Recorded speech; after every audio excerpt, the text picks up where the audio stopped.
Because Islam teaches to kill കാഫിർ. അത് തന്നെയാണ് അതിന്റെ കാരണം. ഇസ്ലാം സ്ത്രീകളെ വിവേചനം നടത്തുന്നു. അത് ഇഷ്ടം പോലെ മുഹമ്മദ് നബി തന്നെ ചെയ്തിട്ടുള്ള കാര്യമല്ലേ. നമ്മൾ എന്നോട് റേപ്പിനുള്ള കോണ്ടാക്ട് ഞാൻ ചോദിച്ചത്. റേപ്പിനുള്ള എന്താണ് അറിയേണ്ടത്? ജിഹാദ് ചെയ്തതിന്റെ നമ്മുടെ പ്രമുഖ ഇസ്ലാമിക പണ്ഡിതരുണ്ടല്ലോ, ഈ ഖുർആനും ഹദീസും ഒക്കെ വായിക്കുകയും വ്യാഖ്യാനിക്കുകയും ചെയ്യുന്നത്. പാണക്കാട് തങ്ങൾ കുടുംബമോ നമ്മുടെ ഇവിടുത്തെ സലഫികളോ നമ്മുടെ കാന്തപുരം അബൂബക്കർ മുസ്ലിയാരോ അല്ലെങ്കിൽ നമ്മുടെ എന്താ പറയുന്നത് ആരെങ്കിലും ഈ പറയുന്ന ആരെങ്കിലും ദ്രോഹിച്ചായിട്ട് അറിയും? ദ്രോഹിക്കുക എന്ന് പറഞ്ഞു കഴിഞ്ഞാൽ എങ്ങനെ? അവർ അക്രമത്തിന് ഇറങ്ങണോ അതോ അതിന് കോപ്പ് കൂട്ടണം? ഇല്ലാതാക്കുക ചെയ്ത ആരെങ്കിലും അറിയാം? അതിനെ കോപ്പ് കൂട്ടുന്നത് ശരിയാണോ? ആര് കോപ്പ് കൂട്ടുന്നു? മഅദനി എന്താ ചെയ്തത്? മഅദനി എന്താ ചെയ്തത്? പങ്കെടുത്ത വ്യക്തിയാണ് ഞാൻ. മഅദനി എന്താ ചെയ്തത്? മഅദനി എന്താ ചെയ്തത്? മഅദനി എന്താ ചെയ്തത്? മഅദനി എന്താ? സത്യമേവ ജയതേ, സത്യം ജയിക്കണം, സത്യം മാത്രമേ ഇവിടെ ജയിക്കുവാൻ പാടുള്ളൂ. ഓം അസതോമാ സദ്ഗമയ തമസ്സോമാ ജ്യോതിർഗമയ മൃത്യോർമാ അമൃതം ഗമയ. ലോക സമസ്ത സുഖിനോ ഭവന്തു.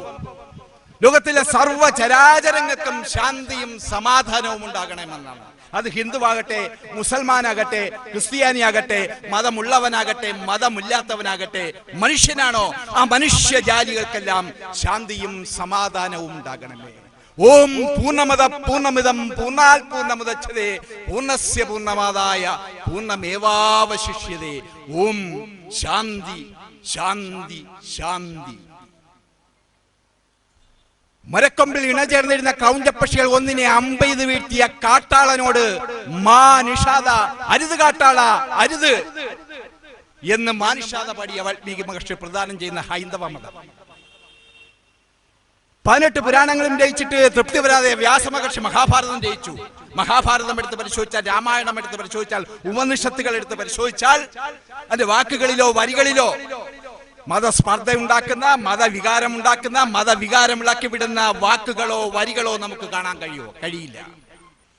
നിത്യവും തന്റെ തലയ്ക്ക് മീതെ മാലിന്യങ്ങൾ കൊണ്ട് വിതറിയ ജൂതപ്പെണ്ണ് രോഗിണിയായപ്പോൾ രോഗസന്ദർശനം നടത്തിയ ആ ജൂതപ്പെണ്ണിന് വേണ്ടി പ്രാർത്ഥിച്ച അന്ത്യപ്രവാചകൻ പരിശുദ്ധ ഖുർആൻ എടുത്ത് പരിശോധിച്ചു കഴിഞ്ഞാൽ, ബൈബിൾ എടുത്ത് പരിശോധിച്ചു കഴിഞ്ഞാൽ അതിലൊന്നും വാക്കുകളിലോ വരികളിലോ വചനങ്ങളിലോ മതസ്പർദ്ധ ഉണ്ടാക്കുന്ന, മതവികാരമിളക്കിടുന്ന വാക്കുകളോ വരികളോ നമുക്ക് കാണുവാൻ കഴിയില്ല. എന്നിട്ടും ഇവിടെ മതസ്പർദ്ധ ഇളക്കി വിടുക. അബ്ദുൽ നാസർ മദനി എന്ന ഇസ്ലാം മത പണ്ഡിതന്റെ ഒപ്പം ഞാൻ പ്രവർത്തിക്കുന്നതിന്റെ പേരിൽ, ആ സംഘടനയിൽ പ്രവർത്തിക്കുന്നു എന്നതിന്റെ പേരിൽ, അബ്ദുൽ നാസർ മദനിയെ സ്നേഹിക്കുന്നു എന്നതിന്റെ പേരിലൊക്കെ ഞാൻ അനുഭവിച്ച പീഡനങ്ങൾ, സംഘപരിവാർ ശക്തികളുടെ വെട്ടേറ്റ് 18 സ്റ്റിച്ച് എന്റെ വലതിന് മുട്ടിന് താഴെ ഉണ്ടായിരുന്നു. 2010 ഒന്നും രണ്ടുമല്ല, ഏകദേശം 10-28 ദിവസം ഞാൻ തിരുവനന്തപുരം മെഡിക്കൽ കോളേജിൽ കിടന്നു. അപ്പൊ അവരൊക്കെ വിചാരിച്ചത്, സംഘപരിവാർ ശക്തികൾ വിചാരിച്ചത് അബ്ദുൽ നാസർ മദനിയുടെ വലതുകാല് പോയി, സംഘപരിവാർ ശക്തികൾ ബോംബെറിഞ്ഞ് തകർത്തു. അബ്ദുൽ നാസർ മദനിക്കൊപ്പം നടക്കുന്ന എന്റെ വലതുകാൽ ഇവിടെ നഷ്ടപ്പെടുത്തുവാൻ ശ്രമിച്ചു. പക്ഷേ ദൈവം സാക്ഷി അനുഗ്രഹിച്ചു. ആ സ്റ്റിച്ചോടുകൂടി പിന്നെ ആക്രമണങ്ങളിൽ നിന്ന് അവർ പിന്മാറി. കാരണം എന്താ, ഇനി എന്ത് ചെയ്തിട്ടും കഥയില്ല, അത് അയാളെ കൊല്ലുക, അതായത് എന്നെ കൊല്ലുക, അല്ലാതെ നിവർത്തിയില്ല. പക്ഷേ എന്റെ സഹോദരങ്ങളോട് പറയുവാനുള്ളത്, ഈ മർദ്ദിത സമൂഹത്തിന് വേണ്ടി, അബ്ദുൽ നാസർ മദനി എന്ന മർദ്ദിത പോരാളിക്ക് വേണ്ടി എന്റെ ശ്വാസമാണ് കൊടുക്കേണ്ടി വന്നാൽ അത് കൊടുക്കുവാനും തയ്യാറായിക്കൊണ്ട് തന്നെയാണ് ഞാൻ അബ്ദുൽ നാസർ മദനിയുടെ പിറകെ നിൽക്കുന്നത്. ഇനി മരണം വരെ അങ്ങനെ തന്നെയായിരിക്കും. വേറൊരു ചിന്ത എന്റെ മനസ്സിൽ ഒരിക്കലും ഉണ്ടാകുകയില്ല. താൻ ചെയ്ത തെറ്റെന്തോന്നു പോലും അറിയാതെ, കുറ്റമെന്തോന്നു പോലും അറിയാതെ എല്ലാം അല്ലാഹുവിൽ മാത്രം അർപ്പിച്ചുകൊണ്ട് അങ്ങകലെ കർണാടകയിലെ ഒരു ജയിലിന് തുല്യമായ ഒരൊറ്റ മുറിയിൽ ആ മനുഷ്യൻ കേരളത്തിലേക്ക് കണ്ണും നട്ടിരിക്കുകയാണ്, നീതി തേടി. അബ്ദുൽ നാസർ മദനി ഇവിടുത്തെ അടിച്ചമർത്തപ്പെട്ട വിഭാഗത്തിന്റെ, പിന്നോക്ക വിഭാഗത്തിന്റെ മത ന്യൂനപക്ഷങ്ങളുടെ ആശയും ആവേശവുമായിരുന്ന അബ്ദുൽ നാസർ മദനി. അവർണ്ണനധികാരം, പീഡിതന് മോചനമെന്ന മുദ്രാവാക്യം ഉയർത്തിക്കൊണ്ട് സമൂഹത്തിന്റെ മുഖ്യധാരയിലേക്ക് കടന്നു വന്ന അബ്ദുൽ നാസർ മദനി രാജ്യത്തിന്റെ അഖണ്ഡതയും ഐക്യതയും മതേതരത്വവും കാത്തുസൂക്ഷിക്കുവാൻ തന്റെ അവസാന തുള്ളി ചോര പോലും, തന്റെ അവസാന തുള്ളി രക്തം പോലും ഭാരത മക്കൾക്ക് വേണ്ടി സമർപ്പിക്കുമെന്ന് പറഞ്ഞ പ്രതിജ്ഞയെടുത്ത അബ്ദുൽ നാസർ മദനി. ത്രേതായുഗത്തിലെ അഹല്യെപ്പോലെ യാതനകളുടെയും വേദനകളുടെയും ഉരുക്കുമൂശയിൽ വെന്തെരിയുന്ന ഇവിടത്തെ ജനാധിപത്യ മതേതര വിശ്വാസികൾക്ക് ആശ്വാസത്തിന്റെ നേർത്തുള്ളി പകർന്നുകൊണ്ട് ഒറ്റക്കാൽ എടുത്തു വെച്ചുകൊണ്ട് ബഹുസ്വരതയുടെ മുന്നിലേക്ക് ഉയർത്തപ്പെട്ട അബ്ദുൽ നാസർ മദനി 1992 ഡിസംബർ 6 എന്റെ മുന്നിൽ നിൽക്കുന്ന, എന്റെ ശബ്ദം കേൾക്കുന്ന കേരളത്തിലെ ജനാധിപത്യ മതേതര വിശ്വാസികളോട് ആ ദിവസം ഞാൻ അക്കമിട്ട് അടിവരയിട്ട് പറഞ്ഞു തരേണ്ട കാര്യമില്ല. 1992 ഡിസംബർ 6 ഉണ്ടോ? ഇല്ല. അന്നാണ് ഇന്ത്യൻ മതേതരത്വത്തിന്റെ പ്രതീകമായിരുന്ന ബാബറി പള്ളി സംഘപരിവാർ ശക്തികൾ തച്ചു തകർത്ത് സരയൂ നദിയിലേക്ക് വലിച്ചെറിയുന്നത്. ഇല്ലേ? അന്ന് അത് തെറ്റായിരുന്നു എന്ന് പറയുവാൻ ആർജവം കാണിച്ച, തന്റെ ഇടം കാണിച്ച ഒരൊറ്റ ആൺകുട്ടി മാത്രമേ ഇന്ത്യ മഹാരാജ്യത്തുണ്ടായിരുന്നുള്ളൂ. ആരാ? തലയിൽ തൊപ്പി വെച്ച, താടി വെച്ച, നെറ്റിയിൽ നിസ്കാരത്തഴമ്പുള്ള, 5 നേരവും നിസ്കരിക്കുന്ന, ഇവിടെ ഞാൻ അടിവരയിടുന്നു, 5 നേരവും നിസ്കരിക്കുന്ന ഒരു ഇസ്ലാം മത പണ്ഡിതനായ ജനാബ് അബ്ദുൽ നാസർ മദനി. 1000 പള്ളികൾ പൊളിച്ചാലും 1000 മദ്രസകൾ തകർത്തെറിഞ്ഞാലും അമ്പലമുറ്റത്തെ, ക്ഷേത്രമുറ്റത്തെ ഒരു പിടി മണ്ണ് പോലും വരരുത് മക്കളെ എന്ന് ഇന്നലകളിൽ നമ്മളോട് വിളിച്ചു പറഞ്ഞ അബ്ദുൽ നാസർ മദനി 1000 പള്ളികൾ പൊളിച്ചാലും 1000 മദ്രസകൾ തകർത്തെറിഞ്ഞാലും അമ്പലമുറ്റത്തെ, ക്ഷേത്രമുറ്റത്തെ ഒരു പിടി മണ്ണ് പോലും വരരുത് മക്കളെ എന്ന് നമ്മളെ ഉദ്ബോധനം ചെയ്യുന്ന അബ്ദുൽ നാസർ മദനി 1995 ഒക്ടോബർ മാസം 31 ആ ദിവസവും ഇന്ത്യയിലെ, കേരളത്തിലെ ജനാധിപത്യ മതേതര വിശ്വാസികൾക്ക് ആ ദിവസവും ഒരിക്കലും മറക്കുവാൻ കഴിയില്ല. അന്നാണ് ജാതിക്കും മതത്തിനും അതീതമായി മനുഷ്യനെ സ്നേഹിക്കാൻ പഠിപ്പിച്ച ശ്രീനാരായണ ഗുരുദേവൻ സമാധി കൊള്ളുന്ന വർക്കലയിലെ ശിവഗിരി. ആ ശിവഗിരി സമാധിക്ക് മുകളിൽ സംഘപരിവാർ ശക്തികൾ തച്ചു തകർക്കുവാൻ ശ്രമിച്ചപ്പോൾ, ആ ശിവഗിരിയിൽ ചാതുർവണ്യം നടപ്പിലാക്കുവാൻ ശ്രമിച്ചപ്പോൾ, മനുസ്മൃതി നടപ്പിലാക്കുവാൻ ശ്രമിച്ചപ്പോൾ, ഇല്ല, ഇത് ഞാൻ അനുവദിക്കില്ല എന്ന് പറഞ്ഞുകൊണ്ട് ശ്രീമദ് ശാശ്വതീകാനന്ദ സ്വാമികളുടെ കൈകളിൽ പിടിച്ചുകൊണ്ട്, ആലുവാപ്പുഴയുടെ കൈകളിൽ മൺമറഞ്ഞു പോയ ശാശ്വതീകാനന്ദ സ്വാമികൾ, ആ ശാശ്വതീകാനന്ദ സ്വാമികളുടെ കൈകളിൽ പിടിച്ചുകൊണ്ട് ആ ശിവഗിരി കുന്നുകൾക്ക് മുകളിൽ, ആ പടികൾക്ക് മുകളിൽ കയറി നിന്നുകൊണ്ട്, ഒറ്റക്കാലിൽ ഉന്തി കയറി നിന്നുകൊണ്ട് ശ്രീമതി ശാശ്വതീകാനന്ദ സ്വാമികളുടെ കൈകളിൽ പിടിച്ചതുകൊണ്ട്, എന്റെ നെഞ്ചത്ത് വേണമെങ്കിൽ ചവിട്ടിക്കൊണ്ട് സവർണ ഫാസിസ്റ്റുകളെ, നിങ്ങൾക്ക് ഈ ശിവഗിരി സമാധിക്ക് മുകളിൽ കാവിക്കൊടി കെട്ടാമെന്ന് പറഞ്ഞ അബ്ദുൽ നാസർ മദനി. അയോധ്യയിലെ മരം കോച്ചുന്ന തണുപ്പത്ത് ആയിരക്കണക്കിന് ജനാധിപത്യ വിശ്വാസികളെ സംഘടിപ്പിച്ചുകൊണ്ട്, മതേതര വിശ്വാസികളെ സംഘടിപ്പിച്ചുകൊണ്ട് അയോധ്യ മാർച്ച് നടത്തിയ അബ്ദുൽ നാസർ മദനി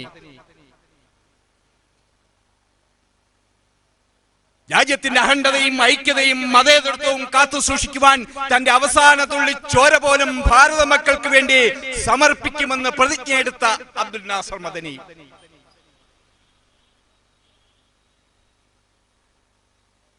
അൻവാശ്ശേരിയിലെ യതീം മക്കൾക്ക് ഉമ്മയായ അബ്ദുൽ നാസർ മദനി,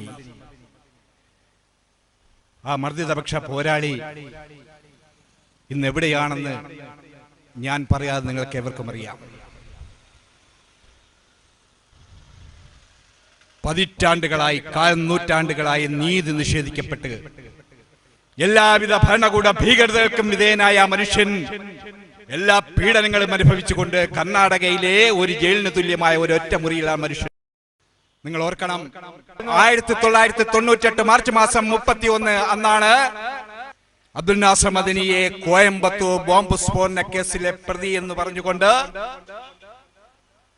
അബ്ദുൽ നാസർ മദനിയെ എറണാകുളത്തുള്ള കല്ലൂരുള്ള വീട്ടിൽ നിന്നും, വസതിയിൽ നിന്നും അറസ്റ്റ് ചെയ്യുന്നത്.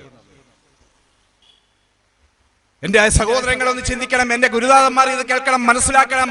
1998 മാർച്ച് മാസം 31 ഒരു നൊട്ടോറിയസ് ക്രിമിനലായിട്ടോ, ഒരു തീവ്രവാദിയായിട്ടോ, ഒരു വിധ്വംസ പ്രവർത്തകനായിട്ടോ, മതമൗലികവാദിയായിട്ടോ, തീവ്രവാദ കേസിൽ അകപ്പെട്ടിട്ടോ, ബോംബ് സ്ഫോടന കേസിലോ അകപ്പെട്ടിട്ടോ അല്ല അന്ന് അറസ്റ്റ് ചെയ്യുന്നതാണോ? അല്ല. പിന്നെയോ 1992 കോഴിക്കോട്ടെ മുതലക്കുളം മൈതാനിയിൽ പ്രകോപനപരമായി സംസാരിച്ചു എന്ന് പറയുന്ന നമ്മുടെ സാധാ ലോക്കൽ പോലീസ് സ്റ്റേഷനുകളിൽ ശാസ്താംകോട്ട പോലുള്ള സാധാ ലോക്കൽ പോലീസ് സ്റ്റേഷനിൽ ഒരു 100 രൂപ മാത്രം പെറ്റിയടിക്കുവാൻ സാധ്യതയുള്ള, അല്ലെങ്കിൽ ഒരു 70 രൂപ മാത്രം പെറ്റിയടിക്കുവാൻ സാധ്യതയുള്ള ഒരു പേപ്പർ കഷണം കാണിച്ചുകൊണ്ടാണ് 1998 മാർച്ച് മാസം 31 അറസ്റ്റ് ചെയ്യുന്നത്.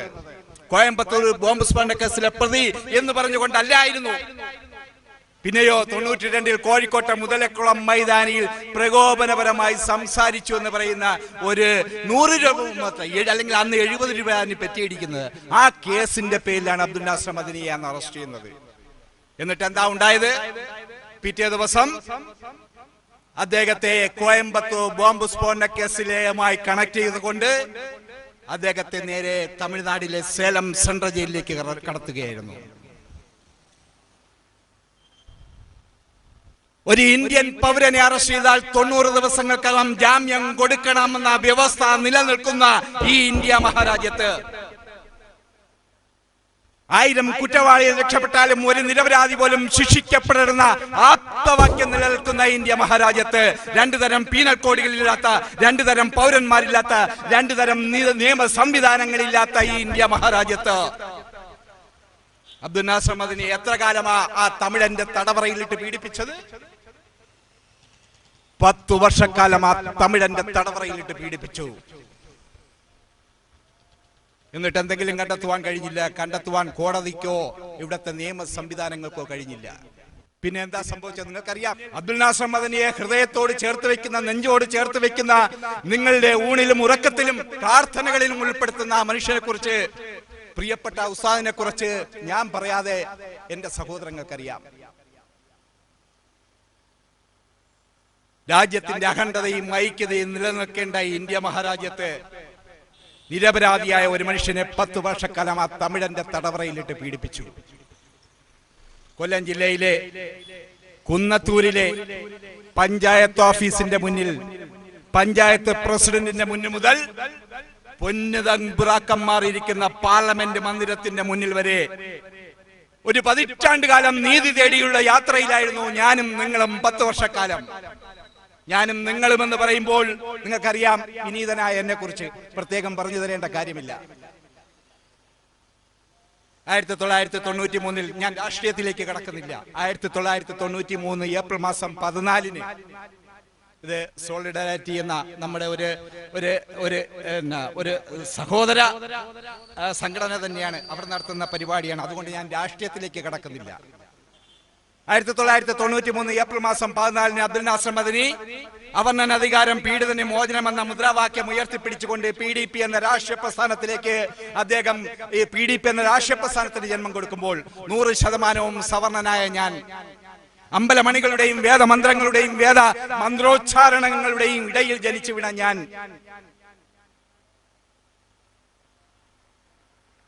അവർണ്ണനാധികാരം പീഡിതന് മോചനം എന്ന മുദ്രാവാക്യം 100% സവർണനായ ഞാൻ, അബ്ദുൽ നാസർ മദനി എന്റെ കൈകളിൽ തന്ന ഉദയ സൂര്യന്റെ ശുഭ്രപതാക, ത്രിവർണ്ണ പതാക 1993 ഏറ്റുവാങ്ങിക്കൊണ്ടാണ് ഞാൻ ഈ രാഷ്ട്രീയ പ്രസ്ഥാനത്തിലേക്ക് അന്ന് കടന്നു വന്നത്.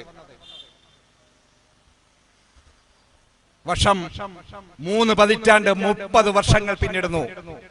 ഈ ഏപ്രിൽ 14 ആകുമ്പോൾ 30 വർഷം പിന്നിടുന്നു. അബ്ദുൽ നാസർ മദനി ഞാൻ എന്റെ നെഞ്ചോട് ചേർത്ത് വെച്ചിട്ട്, എന്റെ ഹൃദയത്തോട് ചേർത്ത് വെച്ചിട്ട്, എന്റെ പ്രാർത്ഥനകളിൽ എപ്പോഴും ഉൾപ്പെടുത്തിയിട്ട് 30 വർഷങ്ങൾ പിന്നിടുന്നു. നിങ്ങളുടെ മുന്നിൽ, എന്റെ സഹോദരന്റെ മുന്നിൽ, ഗുരുനാഥന്മാരുടെ മുന്നിൽ വാക്ക് തരികയാണ്. അദ്ദേഹത്തിന് ഇവിടുത്തെ മർദ്ദിതപക്ഷ പോരാളിക്ക് വേണ്ടി ശബ്ദിക്കുകയും പ്രവർത്തിക്കുകയും, മർദ്ദിത സമൂഹത്തിന് വേണ്ടി ശബ്ദിക്കുകയും പ്രവർത്തിക്കുകയും എന്റെ കടമയാണെന്ന ബോധ്യത്തിൽ നിന്നുകൊണ്ടാണ് സോളിഡാരിറ്റി വിളിച്ചപ്പോൾ വളരെ സ്നേഹത്തോടു കൂടി തന്നെ ഞാൻ ആ ഹൃദയപൂർവ്വം അത് ഏറ്റെടുക്കുവാൻ കാരണം. ഞാൻ പറഞ്ഞു വന്നത്, 10 വർഷക്കാലം ആ തമിഴന്റെ തടവറയിട്ട് അദ്ദേഹത്തെ പീഡിപ്പിച്ചു. 100% നിരപരാധിയായി നമ്മുടെ പ്രിയപ്പെട്ട ഉസ്താദ് അബ്ദുൽ നാസർ മദനി കേരള മണ്ണിലേക്ക് കടന്നു വന്നു. പൊതുസമൂഹം ബഹുസ്വരത ഒന്നടങ്കം അദ്ദേഹത്തെ സ്വീകരിച്ചു. ശംഖുമുഖം കടപ്പുറത്ത് നൽകിയ സ്വീകരണങ്ങളൊക്കെ നിങ്ങളെ കണ്ടതാണ്. അന്ന് അദ്ദേഹം പറഞ്ഞു, ഉസ്താദ് അബ്ദുൽ നാസർ മദനി പറഞ്ഞത് ഇങ്ങനെയായിരുന്നു: 10 കാലം ഞാൻ അനുഭവിച്ച പീഡനങ്ങൾ, ശിഷ്ടജീവിതം, ഇനിയുള്ള എന്റെ ജീവിതം എന്റെ കുടുംബത്തിന് വേണ്ടി ഞാൻ ഇതാ മാറ്റി വയ്ക്കുന്നു എന്നല്ല അദ്ദേഹം പറഞ്ഞത്. ഇനിയുള്ള എന്റെ ജീവിതം എന്റെ മക്കൾക്ക് വേണ്ടി, എന്റെ കുടുംബത്തിന് വേണ്ടി, അല്ലെങ്കിൽ എന്റെ പാർട്ടിക്കാർക്ക് വേണ്ടി, അല്ലെങ്കിൽ എന്റെ വാപ്പയ്ക്ക് വേണ്ടി, ഉമ്മയ്ക്ക് വേണ്ടി ഒക്കെ മാറ്റിവെക്കുന്നു എന്നല്ല അദ്ദേഹം പറഞ്ഞത്. അദ്ദേഹം പറഞ്ഞത് ഇനിയുള്ള എന്റെ ജീവിതം, ശിഷ്ടജീവിതം, ഇവിടുത്തെ അടിച്ചമർത്തപ്പെട്ട വിഭാഗത്തിന് വേണ്ടി, പിന്നോക്ക വിഭാഗത്തിന് വേണ്ടി, മത ന്യൂനപക്ഷങ്ങൾക്ക് വേണ്ടി, പാർശ്വവൽക്കരിക്കപ്പെട്ട ഒരു വിഭാഗത്തിന് വേണ്ടി, സമൂഹത്തിന്റെ പിന്നാമ്പുറങ്ങളിലേക്ക് മാറ്റി നിർത്തപ്പെട്ട, അവകാശങ്ങൾ നിഷേധിക്കപ്പെട്ട ഒരു സമൂഹത്തിന് വേണ്ടി ശിഷ്ടജീവിതം ഞാനിതാ സമർപ്പിക്കുന്നു എന്നാണ് അദ്ദേഹം പറഞ്ഞത്, പ്രതിജ്ഞയെടുത്തത്. ആ പ്രതിജ്ഞയിൽ കാലൂന്നി നിന്നുകൊണ്ട് അദ്ദേഹം സംഘടനാ പ്രവർത്തനങ്ങളും പൊതുപ്രവർത്തനങ്ങളും മത പ്രബോധനങ്ങളുമായി നീങ്ങിയപ്പോൾ അബ്ദുൽ നാസർ മദനിയെ എങ്ങനെ വിട്ടാൽ വീണ്ടും നമ്മുടെ കാലിനടിയിലെ മണ്ണൊലിച്ചുപോയി തുടങ്ങും എന്ന് കണ്ട ചില ആൾക്കാർ പുതിയ പുതിയ തന്ത്രങ്ങൾ മെനഞ്ഞു. അദ്ദേഹത്തെ ബാംഗ്ലൂർ സ്ഫോടന കേസിലെ പ്രതിയാക്കി. നിങ്ങൾക്കറിയാം, അൻവാശ്ശേരിയിലെ സമരമുഖം, ഏകദേശം നിരാഹാര സമരം 62 ദിവസം നമ്മൾ അവിടെ സമരം നടത്തി. നിരാഹാരം ഞാൻ ഉൾപ്പെടെയാണ് അന്ന് തുടങ്ങി വെച്ചത്. 10 ദിവസം നിരാഹാരം കിടന്നപ്പോൾ എൻ്റെ ശാരീരികാവസ്ഥ അസ്വസ്ഥമായി. ഞാൻ ശാസ്താംകോട്ട പത്മാവതി ഹോസ്പിറ്റലിൽ അഡ്മിറ്റായി. അതിനുശേഷം ഞാൻ വീണ്ടും വന്ന് സമരമുഖങ്ങളിൽ സജീവമായി നിൽക്കുകയായിരുന്നു. ഞാൻ ഇത് പറഞ്ഞു വരുന്നത്, ബാംഗ്ലൂർ സ്ഫോടനവും അദ്ദേഹത്തിന്റെ പേരിൽ ഉണ്ടാക്കിയെടുത്ത കള്ളക്കഥകളാണെന്ന് എല്ലാവർക്കും അറിയാം. എവിടെ നിന്നോ ഒരു തടിയന്റെ ഇവിടെ നസീറിനെ കൊണ്ടുവരുന്നു. അങ്ങനെ കുടകിലെ സംഭവങ്ങൾ കാരണം നിങ്ങളുടെ മുന്നിൽ ഞാൻ ഇതൊന്നും പറയുന്നില്ല, കാരണം എല്ലാം നിങ്ങൾക്ക് അറിവുള്ളതാണ്. മദനി ചെയ്ത തീവ്രവാദം എന്തെന്ന് എന്റെ സഹോദരങ്ങൾക്കറിയാം. ആ മനുഷ്യൻ ആരായിരുന്നു നിങ്ങൾക്കറിയാം. അദ്ദേഹത്തിന് തീവ്രവാദത്തിന്റെ ഒരു ഒരു ഒരു ഒരു ഒരു ഒരു കണികയെങ്കിലും അദ്ദേഹത്തെ കണ്ടെത്തുവാൻ നിങ്ങൾക്ക് എന്തെങ്കിലും കഴിഞ്ഞിട്ടുണ്ടോ? 30 വർഷക്കാലമായി. കാരണം എന്നെക്കാൾ മുമ്പ് അദ്ദേഹത്തെ നിങ്ങൾ കൈപിടിച്ചുയർത്തിയ അബ്ദുൽ നാസർ മദനിയെ കുറിച്ച് ഞാൻ നിങ്ങളുടെ മുന്നിൽ പറഞ്ഞു തരേണ്ട കാര്യം. കാരണം 30 വർഷമായി എനിക്കറിയാം അബ്ദുൽ നാസർ മദനി എന്ന മാനവികതയുടെ പ്രതീകമായ മനുഷ്യൻ ആരാണെന്ന് എനിക്ക് വ്യക്തമായി അറിയാം. അതുകൊണ്ട് തന്നെയാണ് അബ്ദുൽ നാസർ മദനിക്ക് പിറകെ ഞാൻ സഞ്ചരിച്ചുകൊണ്ടിരിക്കുന്നത്. അബ്ദുൽ നാസർ മദനിയുടെ വചനങ്ങൾ, പ്രവാചക വചനങ്ങൾ ജീവിതത്തിൽ പകർത്തി ജീവിക്കുവാൻ തീർത്തി തന്നെ പറയുന്നു. ഞാൻ തുറന്നു തന്നെ പറയുന്നതിൽ എനിക്ക് തീർച്ചയായിട്ടും ഒരു സങ്കുചിത ബോധം ഉണ്ടാകേണ്ടക്കല്ല. പ്രവാചക വചനങ്ങൾ ജീവിതത്തിൽ പകർത്തി എന്റെ വിശ്വാസങ്ങൾക്കുള്ളിൽ നിന്നുകൊണ്ട് പ്രവർത്തിക്കുന്നവനാണ് ഞാൻ. അതുകൊണ്ട് തന്നെ രാജ്യത്തിന്റെ അഖണ്ഡതയും ഐക്യതയും മാത്രമാണ് എന്റെ മുഖമുദ്ര. അബ്ദുൽ നാസർ മദനിയുടെയും അത് മാത്രമായിരുന്നു. ഇന്ന് അദ്ദേഹത്തിന്റെ അവസ്ഥ ഞാൻ പറയാൻ നിങ്ങൾക്ക് അവർക്കും അറിയാം. ജീവന്റെ വിലയുള്ള ഓരോ നിമിഷവും ആണ് കടന്നു പോകുന്നത്. അബ്ദുൽ നാസർ മദനിയുടെ ജീവന്റെ വിലയുള്ള ഓരോ നിമിഷവുമാണ് കടന്നു പോയിക്കൊണ്ടിരിക്കുന്നത്. നിങ്ങളുടെ പ്രാർത്ഥനകളിൽ എപ്പോഴും അദ്ദേഹത്തിന്റെ ആയുരാരോഗ്യ സൗഖ്യത്തിന് വേണ്ടി എപ്പോഴും നിങ്ങളുടെ പ്രാർത്ഥനകൾ ഉണ്ടാകണം.